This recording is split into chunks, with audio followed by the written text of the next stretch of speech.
बड़ा निक लागेला हमरा के गाँव हो।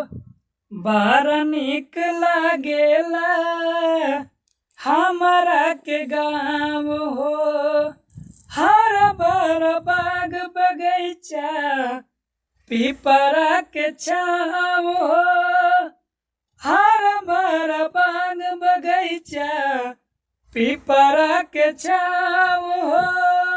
बड़ा निक लागेला हमरा के गाँव हो।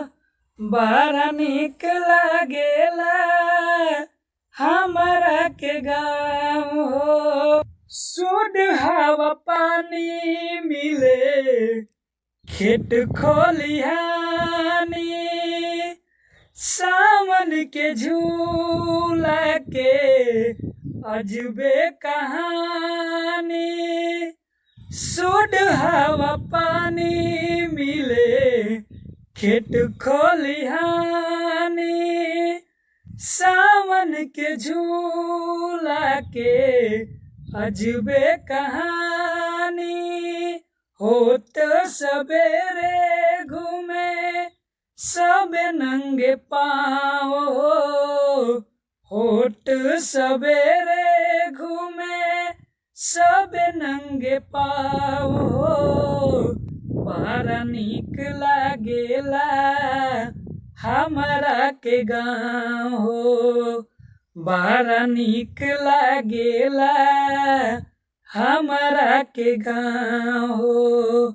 साढ़े परब होली दिवाली आवे परदेसी। गौआ में दूध दही घिउ मिले देसी। साढ़े परब होली दिवाली आवे परदेसी। गौआ में दूध दही घिउ मिले देसी। पूजा पाठ होले रविंदर सूट पहिनाव हो। पूजा पाठ होला रामशिष सूट पहिनाव हो। बड़ा निक लागेला हमरा के गाँव हो।